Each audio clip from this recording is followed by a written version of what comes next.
كل من عليها فان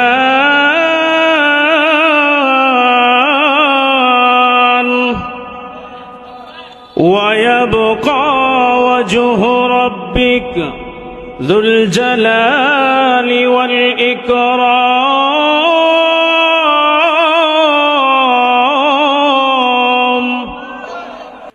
আল্লাহ পাক রব্বুল আলামিন আপনাকে আমাকে দুনিয়াতে বানায়া পাঠাইছেন। আল্লাহ পাক রব্বুল আলামিনের উদ্দেশ্য হইল একটা, বান্দাকে আমি দুনিয়াতে বানায়া পাঠাইছি, বান্দা আমার ইবাদত করবে। বান্দা কার ইবাদত করবে? জুড়ে বলেন, বান্দা কার ইবাদত করবে? বান্দা আল্লাহ পাক রব্বুল আলামিনের ইবাদত করবে। আল্লাহ পাক রব্বুল আলামিনের ইবাদত ছাড়া অন্য কাহারও ইবাদত করবে না।